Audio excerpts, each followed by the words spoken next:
Hello and welcome to AM Guide Assam. In this video, I am going to discuss top 10 most important questions from Indian polity part, which will be important for all sort of competitive exams. DHS Assam, Assam Police, Grade 3, Grade 4, Law Entrance Exam or any other competitive exams. So question number 1, it says, which article of the Indian Constitution provides for Vice President of India? So this question says, कौन से article ऐसा है जिस article vice president के related provisions carry करता है? So article 61, 62, 63 और 65. So this question clearly indicates which article contains provisions relating to vice president.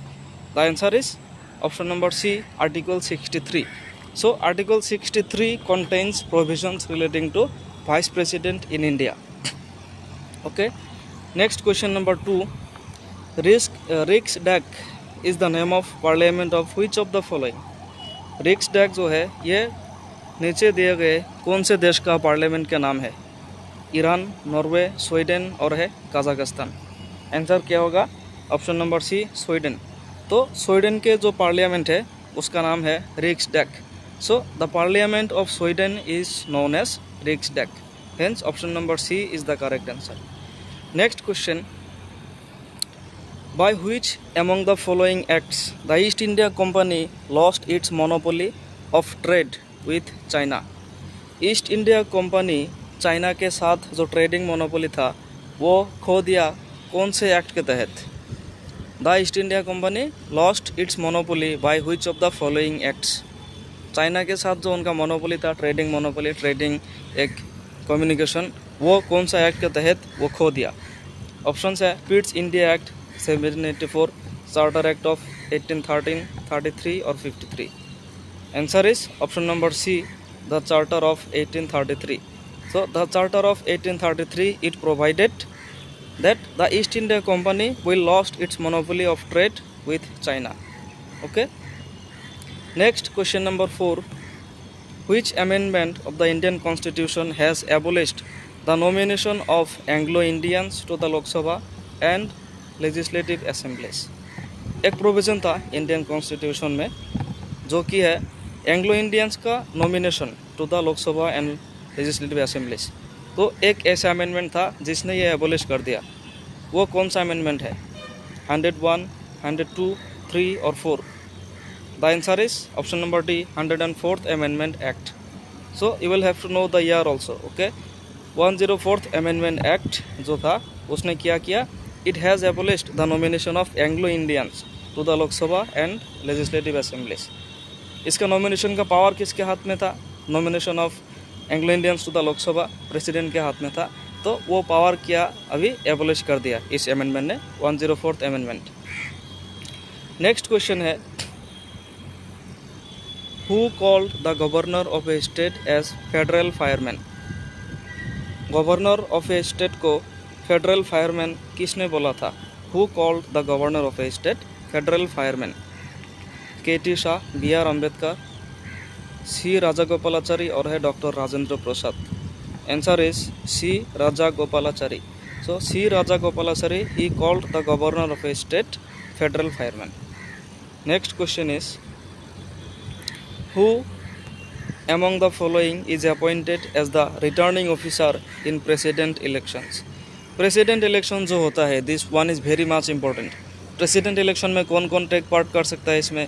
Who can take part in the president election? If you see nominated members of Lok Sabha and Rajya Sabha.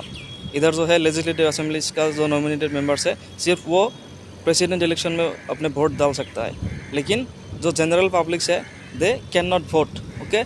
So president election का जो procedure है you will have to know about that.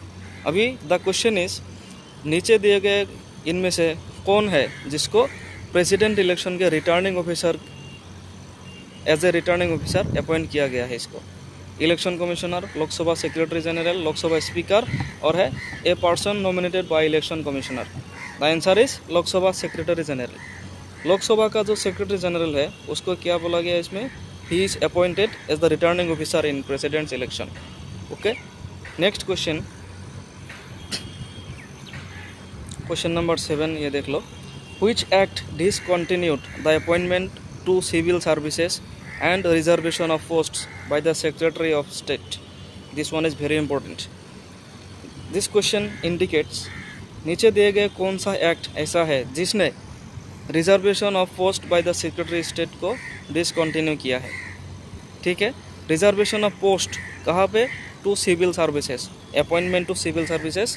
Secretary general के हाथ में, एक state secretary के हाथ में ऐसा पावर था कि वो सिविल सर्विसेज में मतलब रिजर्वेशन डाल सकता है, लेकिन वो जो पावर है वो वाला एबोलिश कर दिया, डिसकंटिन्यू हो गया। कौन सा एक्ट?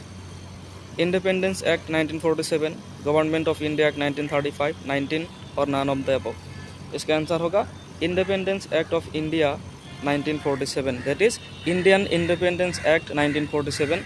ये जो एक्ट है, दिस एक्ट, यह क्या किया इसने? It has divided India and Pakistan as two separate nations, और इनमें एक लाइन भर दिया। उस लाइन का नाम क्या था? The line between India and Pakistan, Radcliffe line. So please remember that.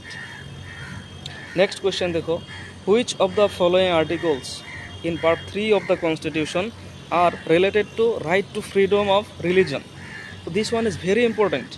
Okay, part 3, first of all ये देख लो, part 3 it contains fundamental rights. The question clearly indicates part 3 का जो फंडामेंटल राइट्स है, इनमें से फ्रीडम ऑफ रिलीजन कौन से आर्टिकल में आते हैं? आर्टिकल 16 to 19, 19 to 22, 23 and 24 और है 25 to 28। इसका आंसर होगा आर्टिकल 25 to 28। 16 to 19 क्या आएगा इसमें? 14 to 18 आएगा, राइट टू फर्स्ट में क्या आएगा? This one you will have to know. Okay, right to equality आएगा 14 to 18, right to equality. After that 19 to 22 क्या आएगा? Right to freedom. उसके बाद 23 and 24 राइट अगेंस्ट एक्सप्लॉयटेशन। उसके बाद जो 25 and 28 आता है वो आएगा फ्रीडम ऑफ रिलीजन। ठीक है, तो option number D, this is the correct answer. Next question देखते हैं, last question. On which countries model is the Indian federal system is based? India का जो फेडरल सिस्टम है, the Indian government is called federal government. Why? Federal का मतलब क्या होगा? That is the powers are clearly equally divided in the centre and the state, so it is called federal government. तो India में जो federal government का system follow होता है, यह कौन से देश से लाया गया है? सोर्स क्या है इसका? यूएसए, ब्रिटेन, कनाडा और फ्रांस। इसका आंसर क्या होगा? कनाडा। कनाडा का जो फेडरल गवर्नमेंट है उसके मॉडल अभी इंडिया में चल रहा है। So the federal government of India is based on the federal model of Canada. Okay, so in this video I have discussed total 10 questions from Indian polity part. If you have any doubt, please let me know. To get more videos on Indian constitution, polity, Assam history, geography or any sort of GK questions, please subscribe to this channel and also share with your friends. So I am completing this video by now. Thank you so much for watching the video. Have a great day.